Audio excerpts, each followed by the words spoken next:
Hi guys, magandang araw sa inyo. Ngayon, bali papakita ko sa inyo kung paano ko mag-resize ng isang model or template gamit ang Photoshop.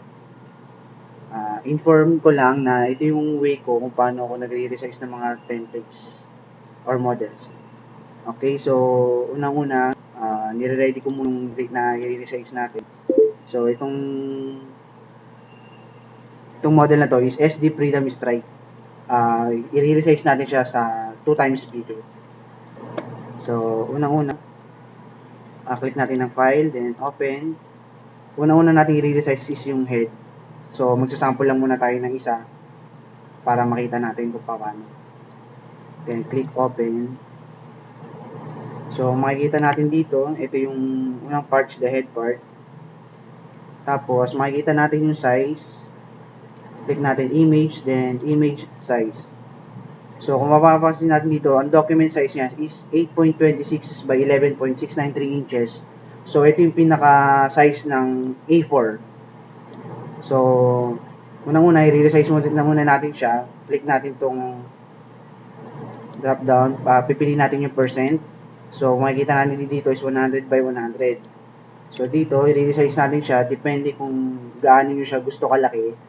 So, yung gagawin na natin ngayon is 2 times bigger siya. So, click natin is 200 by 200. Then, click OK. So, yun. After nun, so, mapapansin natin, image size. So, mula dun sa 8.26, so, nadoble na siya sa 11.693. And then, ang susunod is, mag-open tayo ng panibagong file.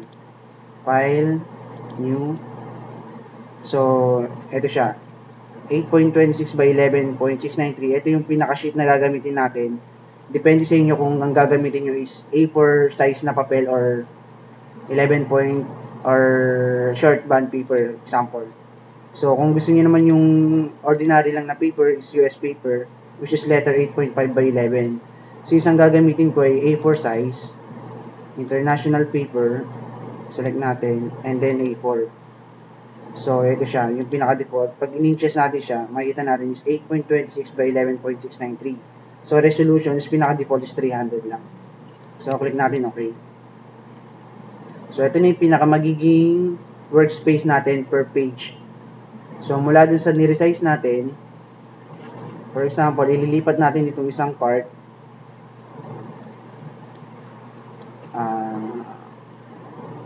Select lang natin yung lasso tool or pwede rin natin gamitin yung pen tool. Itong pen tool or lasso tool. So, mas madali para sa akin is yung lasso tool. Mas madali tayong magse-select. Since naka-JPEG file yung file natin, ibig sabihin naka-flatten siya. So, hindi natin siya mase-select as one.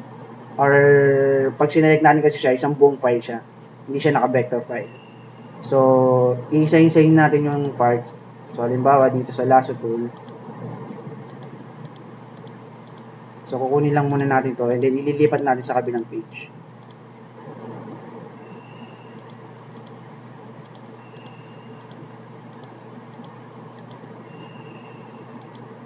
So, ayan. Pag nag-marky na siya at nakita natin ganyan, select natin itong move tool and then click and drag doon sa ginawa nating panibawang page.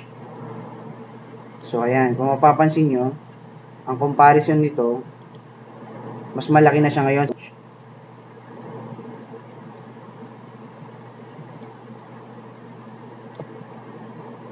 So, ayan ang magiging comparison niya. So, mapapansin natin, mas malaki na siya. So, step by step, ganun lang din. Iisa-isayin natin silang lahat hanggang sa mailin natin sila. Hanggang sa ma-maximize yung pinaka-page ng paper natin.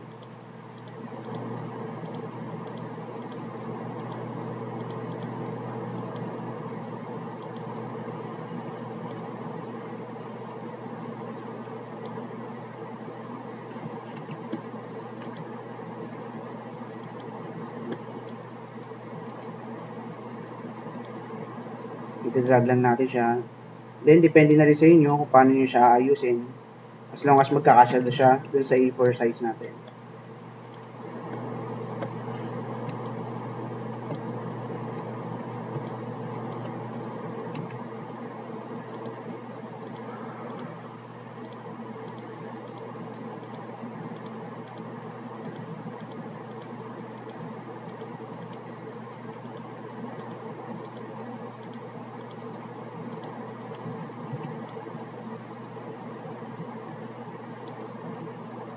So, ayan. So, para medyo mapabilis ang process natin, meron na akong natapos na template para dito. Bali, yun lang naman yung pinaka-importante sa lahat sa pagre-resize. Ulit natin, image size, tapos palitan natin sa percent, and then dodoblein lang natin 200, 300, or kung gaano man siya kalaki. So, bali dito, i-open na lang natin yung natapos na natin na file para medyo mapabilis tayo ng konti.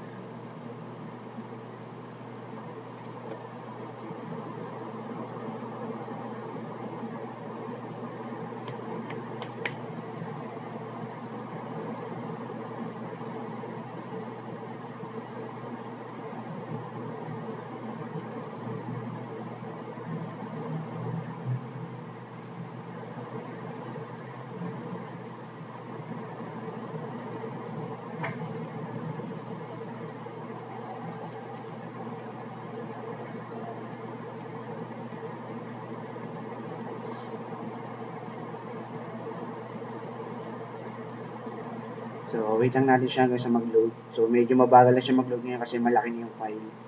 So, ito yung una.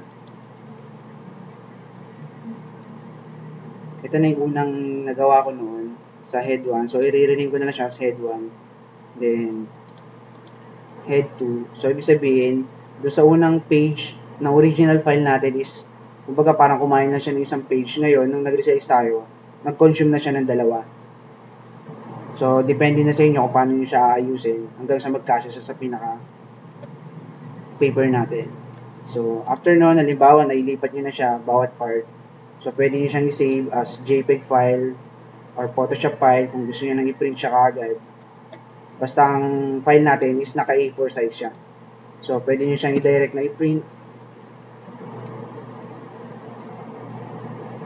Or kung gusto nyo, para may reference kayo, pwede nyo siyang i-save as JPEG file. Save as JPEG. Then, i-rename nyo na lang siya bawat part. For example, is head part 1.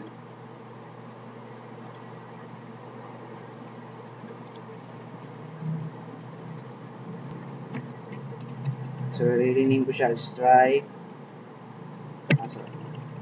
SD freedom strike 2 times bigger. Example. So, this one head part and save.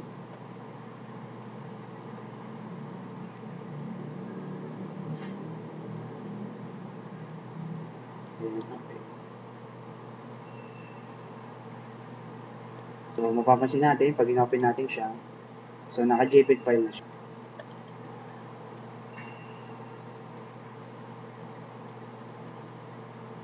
So, ito na yung pinaka-file natin. So, ready to print na siya. So, bali dun sa mga next part, next step. So, step by step lang din. O, paulit-ulit lang din. Parang ganun lang siya. So, ganun lang. Kung paano siya mag-resize ng isang model or template using Photoshop file. So, I hope sana medyo nakatulong kahit paano. Happy crafting and enjoy. Thank you guys for watching.